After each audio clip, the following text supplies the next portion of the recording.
All right, so I'm Lori Stevens, and this is my last CTE workshop for the fall. It's been fun. This one's called Yo Prof, um, because I actually had an email a long time ago that started Yo Prof. And we've had a lot of discussion or heard a lot of discussion, I think, and grumbling about the way students are communicating to us through email.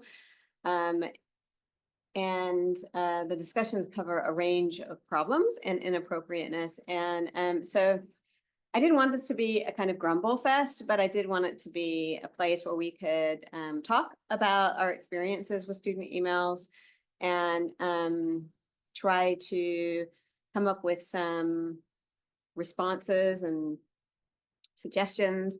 I have a few. Let's see. I did see a chat, but now it's gone. There it is. Hello. Yes, you can hear. I have to stay on mute since there is construction going on. Okay. Thanks, Susan. All right. So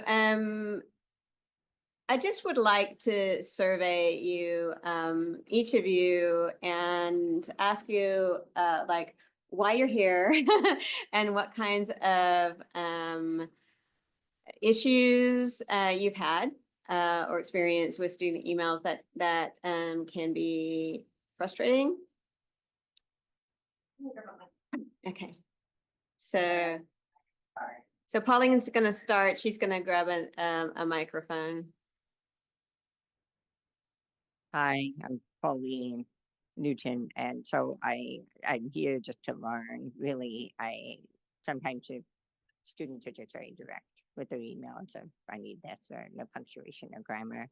And I think more recently they've been running the email through Gen AI, so there seems to be a change this semester. Okay, so just to repeat, Pauline saying that she's noticed that the students are very direct in their communication and that there are some grammar issues and things like that that maybe aren't proofread, but that they're also using AI and they're running it through. Do you think that's a good thing? Is it a positive thing or does that like bother you? Email they're grammatically correct or professional. So I get that. So in a way, it's a good thing because they're more professional. Okay. All right. Interesting. Yeah. Who else will add your comments? Kelly, do you have anything to add?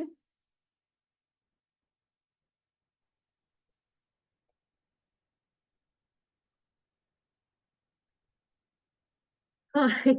There you are. Yeah, sorry. I think for me it's mostly the tone of the emails. Could you talk a little bit about that? Like, what kinds of tone are you seeing? It varies. Sometimes they're just kind of brief and dismissive. But sometimes like around midterm you'll get some that are more kind of irritated.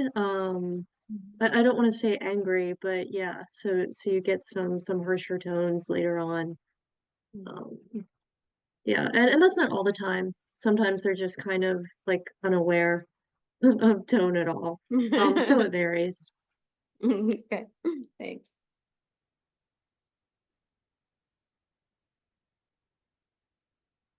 Susan, did you want to add something or are you still in the know? Yeah, sorry, no, I was just agreeing with everything. Just the casualness, people being upset with grades and not knowing how to, I think, express it professionally. Okay. All right, thank you. So what I'd like to do is just share some of the things that I found. Believe it or not, there is a peer-reviewed paper on student emails. It's pretty old, but I thought I would start there and then identify some of the the varieties of inappropriateness that we're getting in email, and then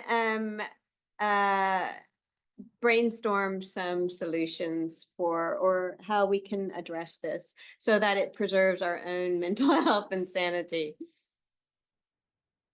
So first, we just should address the question why students are struggling with appropriate emailing. The first one is that they lack training in email etiquette. If you think about it, they don't practice email. The only people that they email are us and people at work.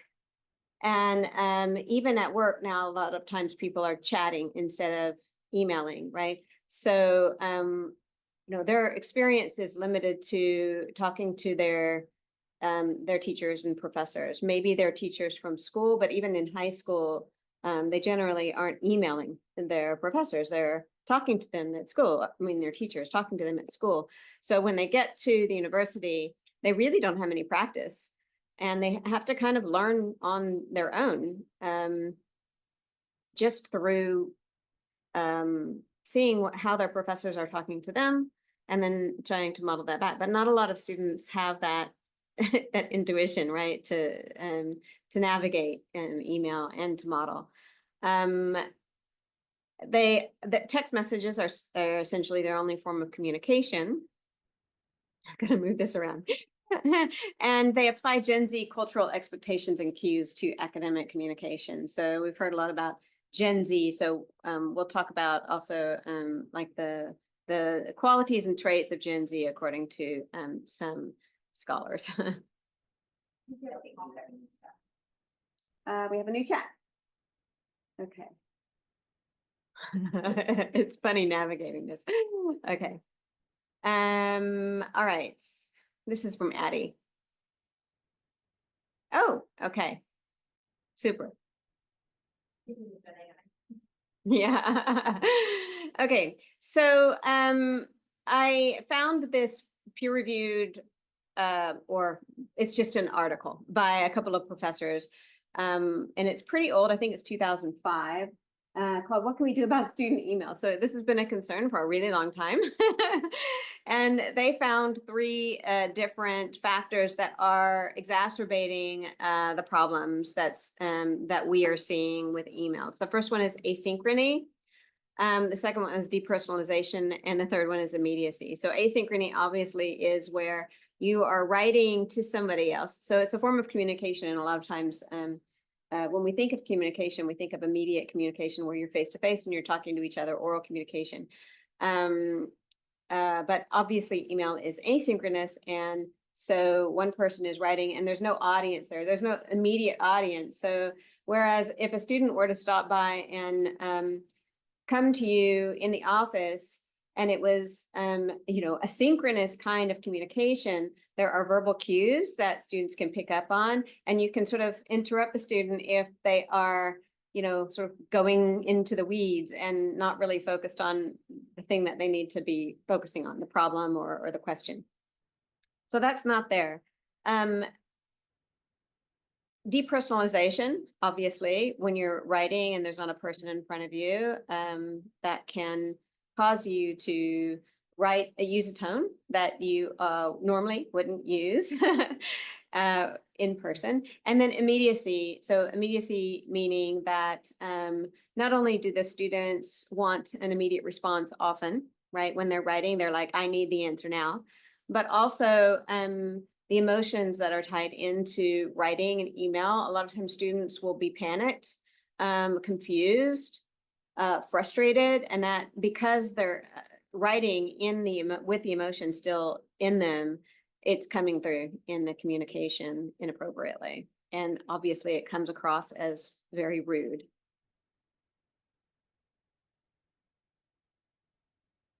So they outlined a lot of different kinds, the varieties of emails. I didn't list them all here, but I wanted to go through these and see if you recognize any of these kinds of emails, qualities of emails. So passing the buck is where the student emails you and says, oh, it's, I don't have my book because I didn't order it, and it's like the 5th week of school, and they're like, oh, the bookstore doesn't have it anymore, or they're out, and it's the bookstore's fault or somebody else's fault that they can't do what they need to do, and they're emailing you about it, wanting you to solve the problem for them, give you a copy or allow them to have a late grade or not complete it at all. The Hail Mary is just the begging, the last ditch effort. It doesn't hurt to ask email, which actually I've seen a lot on the internet. People advising students, hey, it doesn't hurt to ask your professor. You can't get something if you don't ask. The If I Had a Time Machine, which is when they've missed a date and they say, if I had only, known, I didn't know that this was due and I would have prepared or something like that. So looking at a due date and wishing that they had completed the assignment. The We Are Best Buddies email where the students are writing to you like, hey, I'm going to go see my mom this weekend and we're going to have fun. So I won't be able to miss have your class, but it's cool. Very informal. And that informality places an expectation on you that you are going to just, grant whatever wish the student has because you're buds. The I want it now is obviously needing answers right away. Please respond as soon as possible, and writing at 11:59 or 2 in the morning, asking to meet at 7:30 the next morning, that kind of thing. And then the trivialization of a course requirement, which really often I think leads to attack mode, where the student gets angry because of something that's on the syllabus that is due and they didn't do it, or they felt like they couldn't do it. And so they say that it's unreasonable, or they get angry. I think also grades factor into this. So I didn't put grades in here, but I want to pause for a second and talk about students who write emails about grades, and what your experience is with that, what you do, what is your method, I guess, your stock response to, or not stock, but just response to students. Because I have a policy myself, but I'm curious to see how you handle these kinds of emails of students asking about their grades or challenging their grades. Okay, why don't you share? Hi, everybody. I'm Kendall Deneen. I'm a PhD candidate in the English department. And last term, I had a student who was not in class very often and missed over 20 assignments because I do a lot of scaffolding and in-class activities and that kind of thing. And then he left midway through the final exam. And yeah, so I got an email. He was an athlete, so I got an email from him essentially acting as if I had asked him to leave the classroom. There was maybe some cheating behavior involved, but I actually did not make that request for the student to leave the classroom. And he wanted another chance, maybe to take the final, but it seemed like to get a passing grade in the class. And I don't know if I really handled this as well as I could have, but for me, I wanted to clearly lay out sort of where he had gone wrong over the semester and make it clear that it really wasn't even about the final at this point, that because of his poor performance throughout the term, there really was no way to pass the class, which I had actually emailed him about previously and he did not respond. So I wanted to kind of cover my bases, but I wonder if giving that much information actually just gave the student more opportunities to combat, because eventually the student ended up escalating to the dean, even though our chair had my back 100%. So I would just like to know, what I could do in the future that maybe would, that's the only time that I've had a student who has battled with me over a grade like that and taken it to that, that far. But I'd love to be able to avoid having that happen very often in the future. So yeah, that's I've had that experience too. It was a long time ago, many years ago, but I had a similar experience where a student went to the dean and he had missed, I don't know, he was running for student senate and he actually became the president. but as a result, he missed over half of the semester campaigning. So should I talk about that, or my thoughts about that, or should I wait until anybody else has some something else to add to this? Okay, so I don't see any hands up right away. So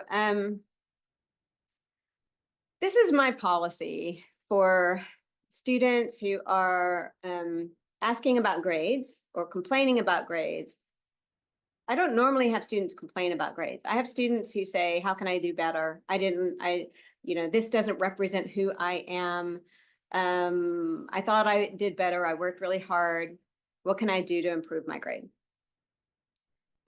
Or they say, I noticed that something's missing and I forgot to do it or something like that. How is this going to affect my average?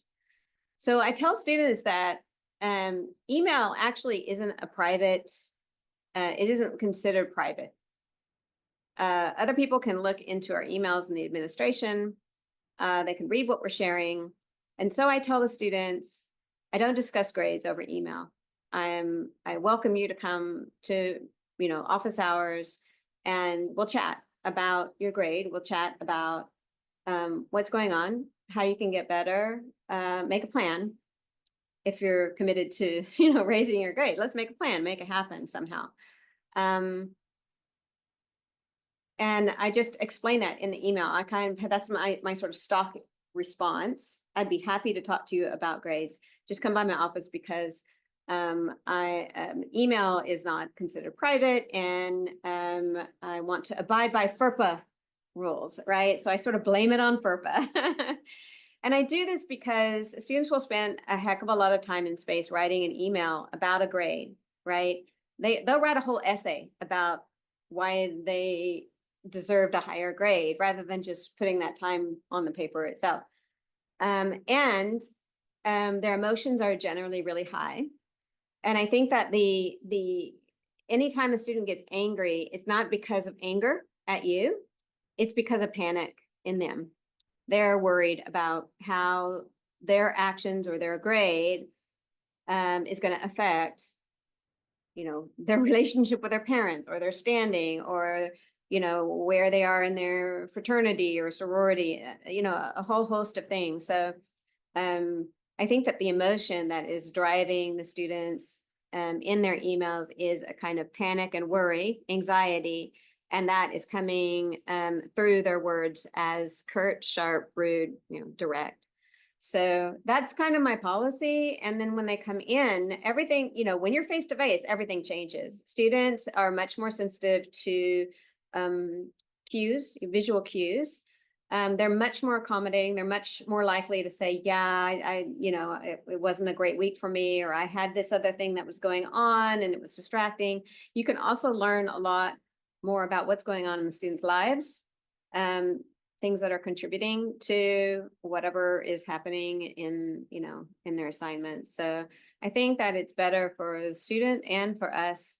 It humanizes the discussion about grades and takes and I know that I'm more accommodating, I guess, when students come in and it's clear that we're talking about how the student can improve, get better, because that's a shared goal of ours, right? That the student can get better.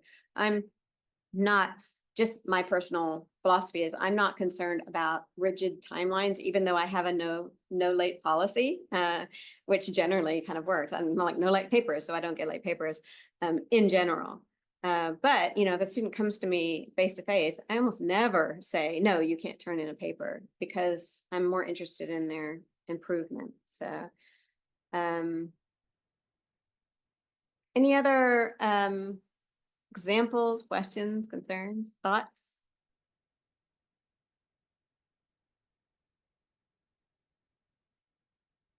Occasionally, I would be somewhat intimidated in some ways sometimes to talk to a student privately in my office, depending on the student. That would be one factor I was thinking as you were talking about it. That I've had a couple of times where students become very upset. say I missed 10 classes, but you need to excuse it and, or whatever the situation is. But that's a really good advice of just showing compassion in a sense when you talk to them. Yeah, I think that it's very intimidating, especially for graduate instructors. When my own graduate instructors have to meet with a student, I'm always like, I'll be there. I'll sit in the background if you want. I'll just be there in the office sitting with you if that makes you feel better. And they like having that option, but they almost never have to use that. It's scary for them to have students who they sense are angry about their grades because in writer, grading essays feels so subjective. And a lot of the times it is subjective, right? I mean, you can't be 100% objective even with the most precise rubric. But overall, meeting the students face to face, the students who are angry and rude end up and they'll say one word and then they break down in tears because the anxiety is so much for them that's where it's coming from. So, and then we have to try to keep everything together and and move on. So we have to think about another thing too. Again, this is old information and we need it updated, but female faculty members have been found to receive more student emails than male faculty members and are more likely to receive inappropriate content in emails from students. This is compounded by race and culture. So I've went to a DCII meeting hosted by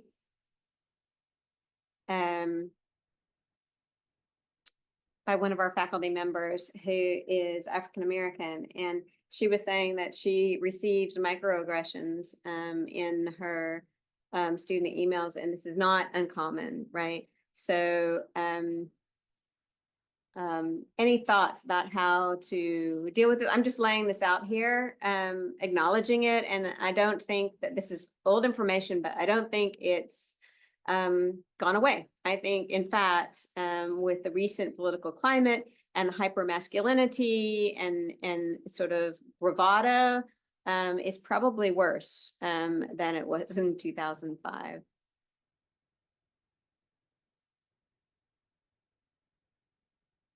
Something to keep in mind.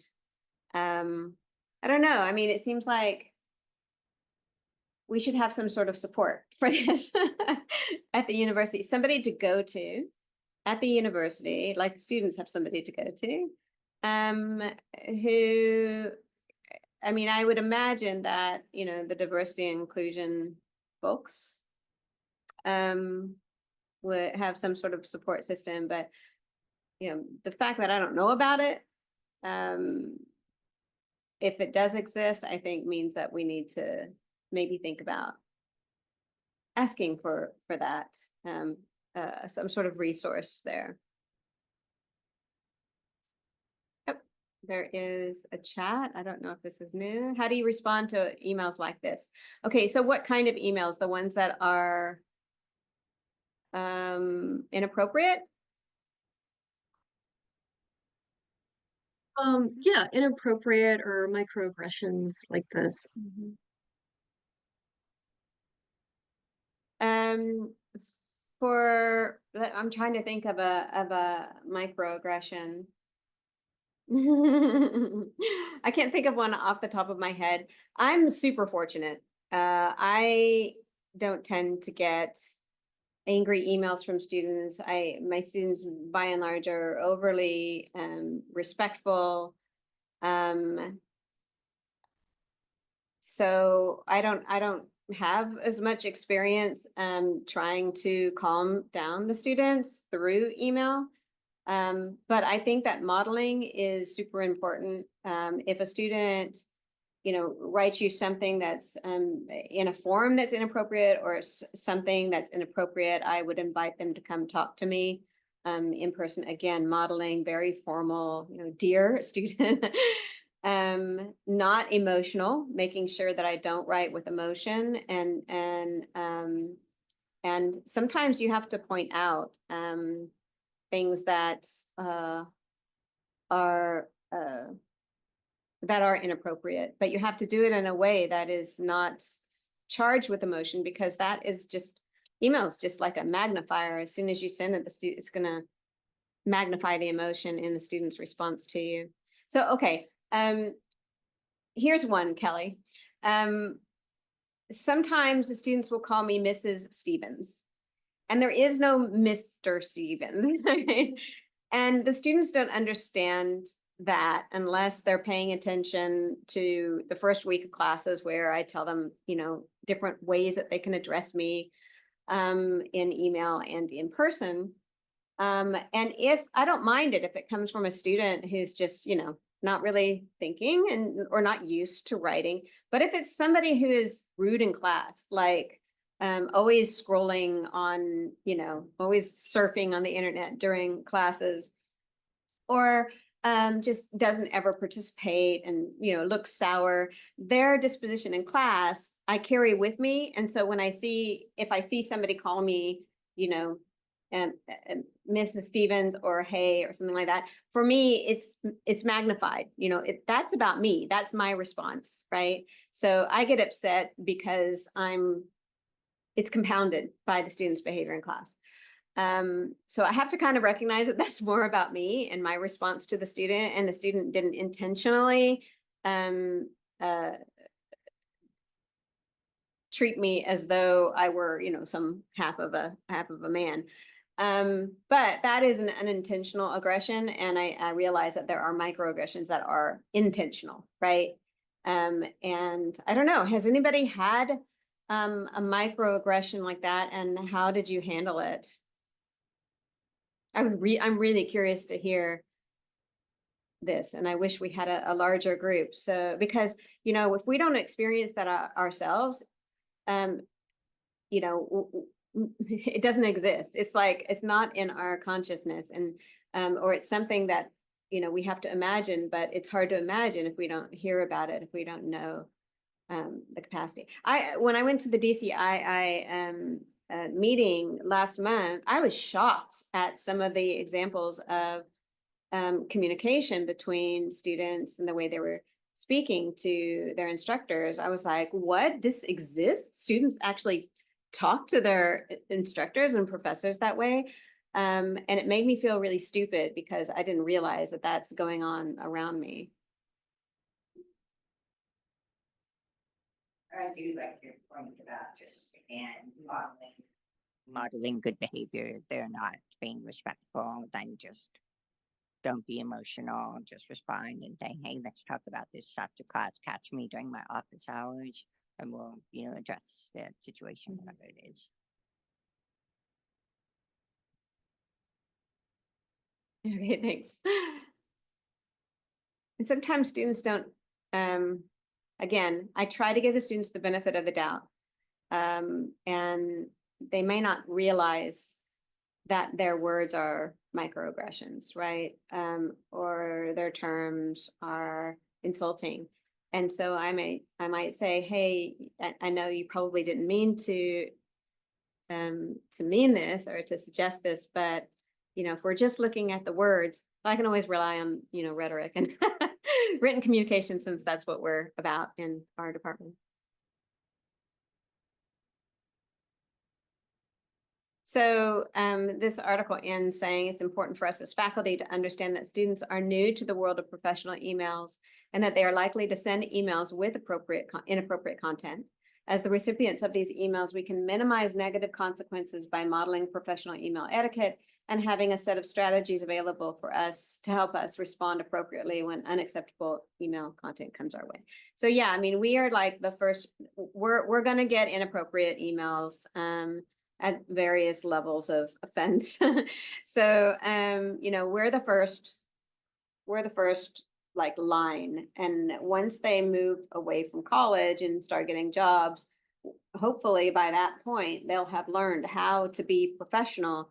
And so I think it's part of it's not written into our job responsibility, but it kind of is to help them become professionals, you know, in their future. So. Okay, so strategies. Here are some strategies that you can implement.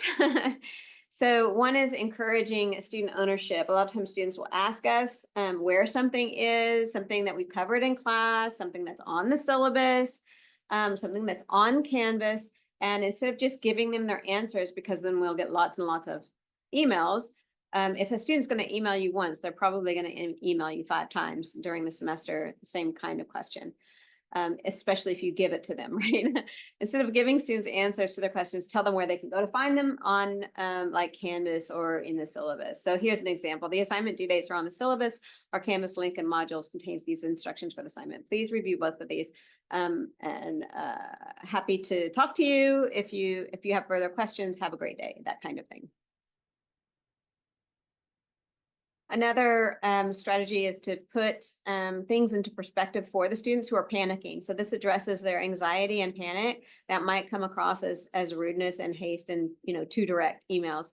So if a student emails you and says something about their grades, especially if it's like a quiz, a small quiz that they got a 0 on, let's say they forgot to do the quiz, you can put that poor assignment grade into perspective. And say that, it's a small percentage of the overall grade and there are lots of opportunities for them throughout the semester. And then end being empathetic. I think that's important. Rather than just saying if a student says, oh, can I, I made a 0 on this quiz, can I take it again? Or I missed the quiz, can I take it? I didn't do my homework and I have a 0 now and it's affecting my grade, and that's offensive to you because it's like, that's not my problem, right? You can put it in perspective and then be empathetic. So you can say something like, keep in mind that the quiz is worth a total of 30 points out of 850 in the entire class. I cannot allow you to take the quiz again. I know that this is frustrating. You can still do well in the class. Like having that kind of, let's say, not a canned response, but like a little template of responses can save you a lot of time, just copying and pasting into the kinds of emails that you're getting. So issues with student emails that I found. So I just sort of put this in categories here. So formality versus informality, that's a frustration for us, I think. Title address, like I mentioned before. Mysterious subject or mysterious student, like who is the student emailing me, or no subject in the line. TMI, too much information. Right. And then respect and reason. And I think that is the most serious problem I think that we have. How are we doing on time? 34 minutes after. Okay. So formality. So what are expectations and how do students know that? So again, I'm trying to get you guys to talk if you have something to say, but like what are our expectations for emails with students and how do they know that?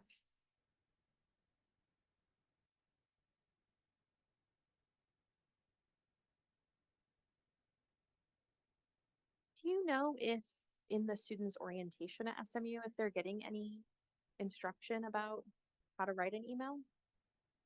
They used to in, what is it called? Mustang? It's called, what is that? Like 1 or 2 day orientation that they have called?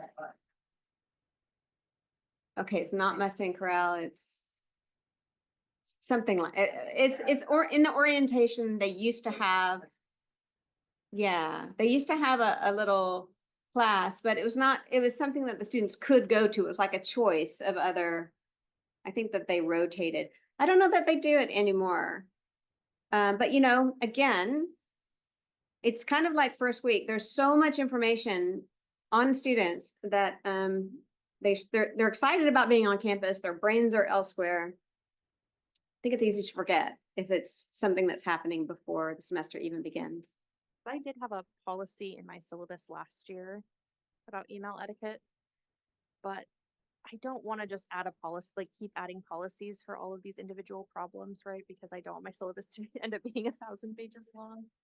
I do think if you're having conversations about AI in your classroom, maybe that's a good opportunity to talk a little bit about emails, because while Gen AI emails might be grammatically correct, they tend to be very flowery and much longer than they need to be. So that might be a good opportunity to talk to students about what your expectations for emails really are. Yeah.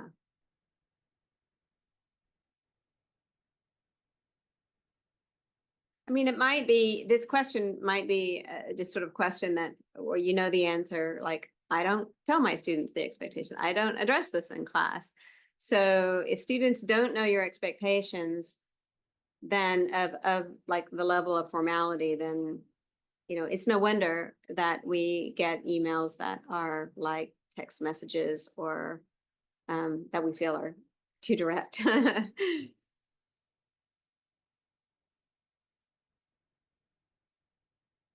So the second one is title address. How do they know what to call you? Do they call you Dr., Professor, Ms., Mr., Captain? We have a we have an instructor over in our department who's going by Captain now. The students love it. But like really, how do they know what to call you? What is your signature line in your email?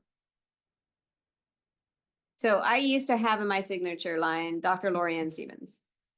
And then I changed it a couple of years ago, just because I had seen that other people were like, just putting the PhD after their name, right?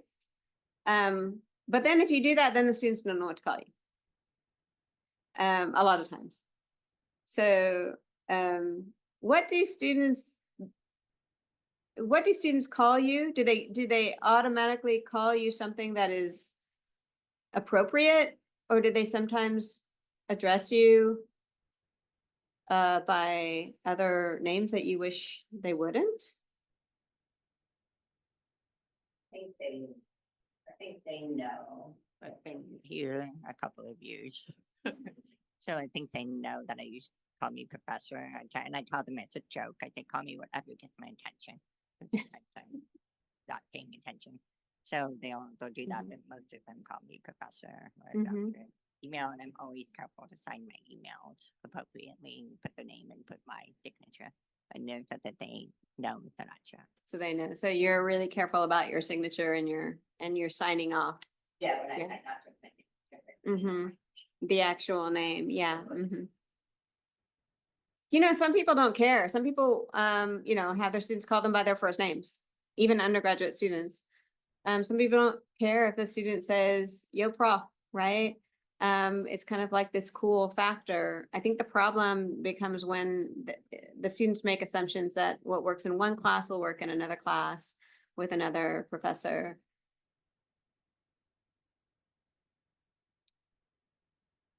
Are we okay to move on? Yes. Okay. So I think the point here is that you have to be clear about how you want the students to address you.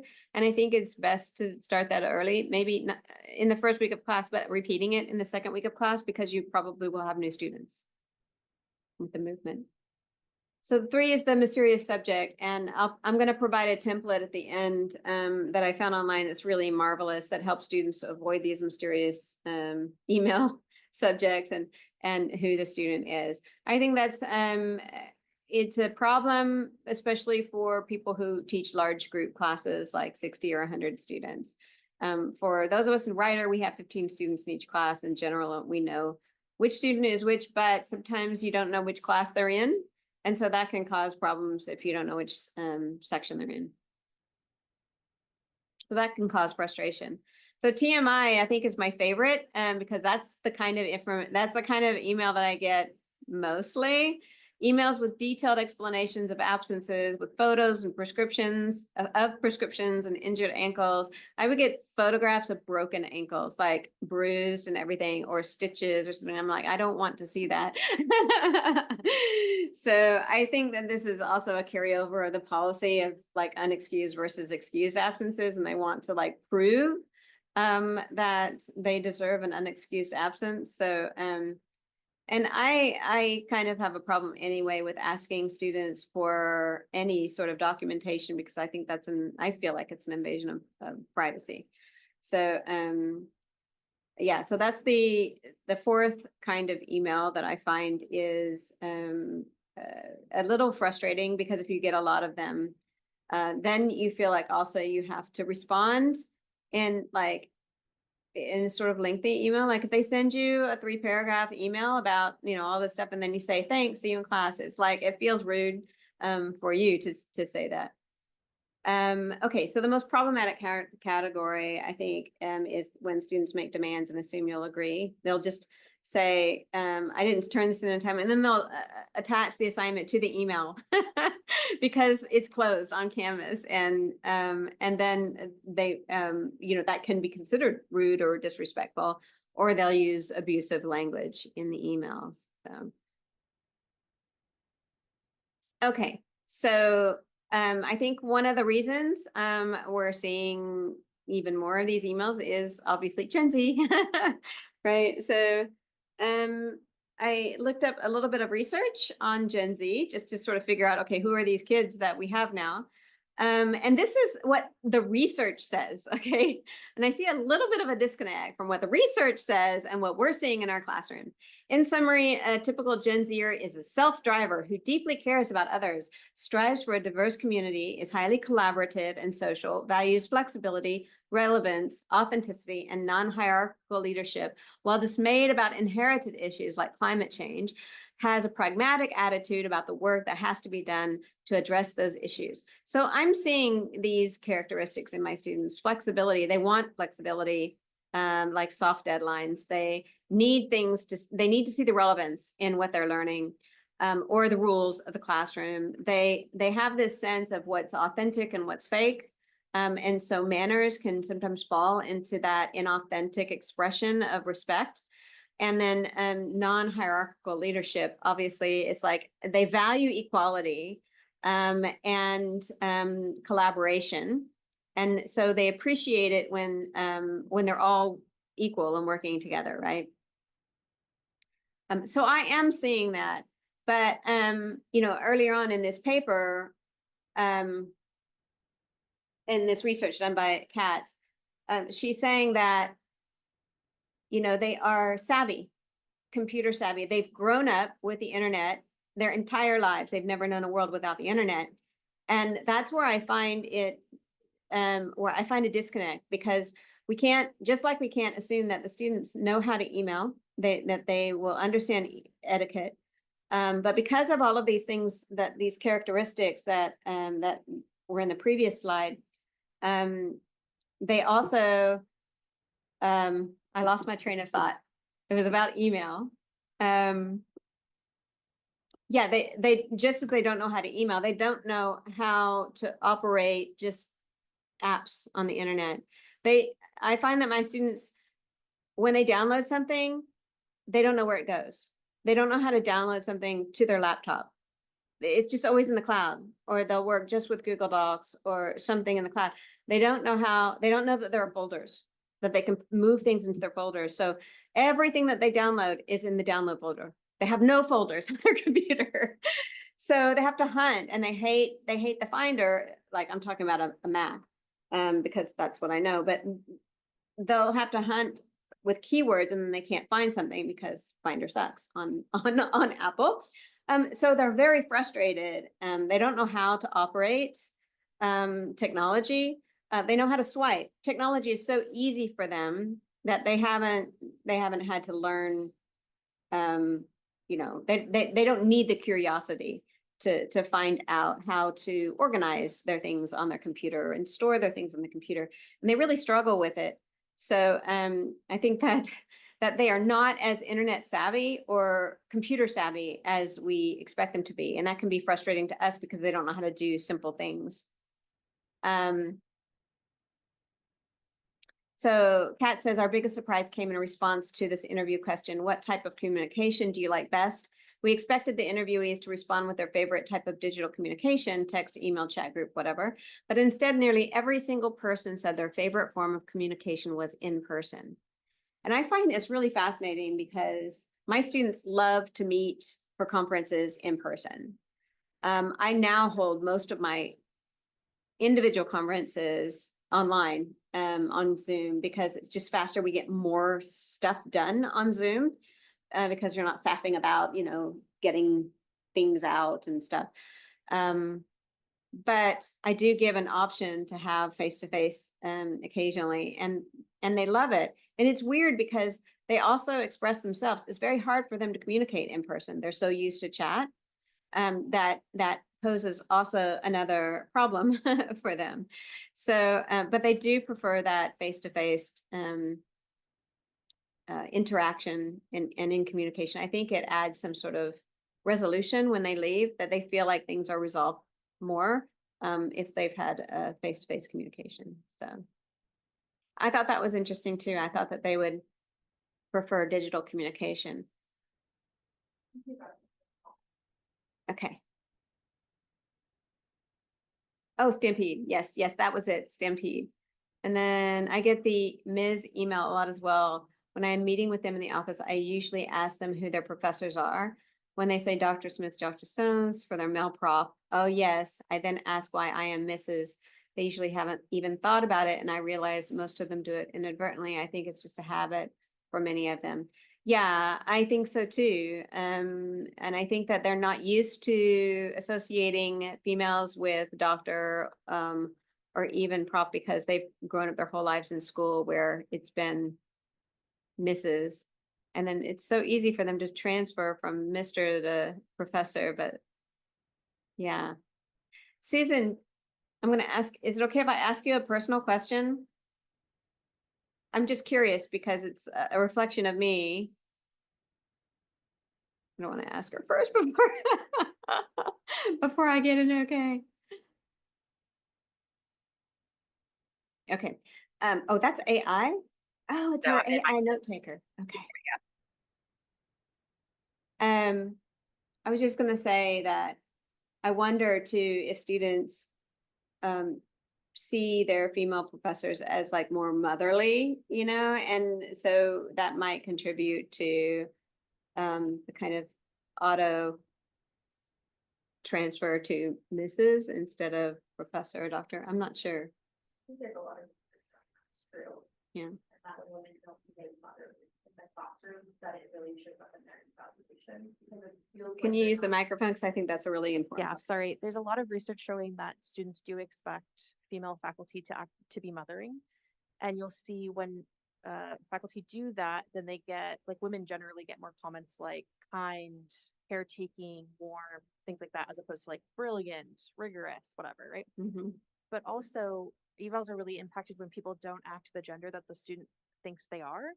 And so if you're not acting motherly, that can come across to students as you're not performing your gender correctly, Yeah. and you can get really bashed in evals. Because if you're not kind and nurturing and warm, Mhm. then you're rude, you're mean, you're petty, etc. Yeah. It's so difficult to navigate because I really embrace a kind of like my pedagogy is nurturing, but I do not want the students to think of me as their mother or motherly. And it makes me bristle if students say something like that on the evaluations, right? So it's hard to separate the nurturing pedagogy, nurturing the student as a human being from like being like too permissive or something. So I'm agender and I share with my students that like I'm not a miss or a Mrs. like whatever. And so I've had students calling me by my last name more so. And obviously I don't have my doctorate yet, so I'm, call me doctor or professor. But it's so funny. It makes me feel like I'm like their football coach or something. Right. But I'm happy with this. Yeah. I mean, just like giving them the language helps. Just a simple call me this. I think it's really helpful for students. And then they don't feel weird or feel like they're going to, because I do think that this generation is very conscious about not offending people. I mean, by and large, they're conscious of it. And their automatic behavior is, give somebody respect until they are disrespected, and then things change. They feel disrespected. So here's the template.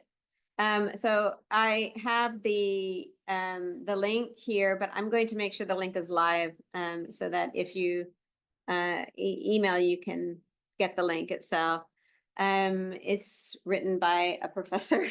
So it's simply like giving them this, dear professor, last name, this line. This is a line that recognizes our common humanity. Like, I hope you had a nice weekend or something like that. It can be empty, but it just recognizes that we're humans. I'm in your class, sort of giving them the section number and the day, and this is the question I have or help I need. And then, I've looked in the syllabus and at my notes from class, and this is what I think is the answer, but I'm still not sure. And then the action I would like you to take, like, could you answer this question for me within, at your earliest convenience or something like that. And I think that having a template helps stave off the quick emotional emails that you can get. Okay, so we don't really have time for more, but I did want to leave with this idea that Kendall brought up, this correlation between what's happening in the emails and what's happening in our evals. And I think that maybe the way that we communicate with students through email also can show up on our evals as like an assessment. So yeah, so let's see, it's 12:50, right? I mean 11:50, so it's about time to close, right? But yeah, thanks for coming. I don't know how helpful this was, but I was hoping that just to have a session where we can identify some of the issues and maybe then address them and think about them in different ways than just the emotional response that we have to those emails. And I think that's it. Do you have any last questions online? I think we're good. All right. Thank you so much for coming, and have a great week.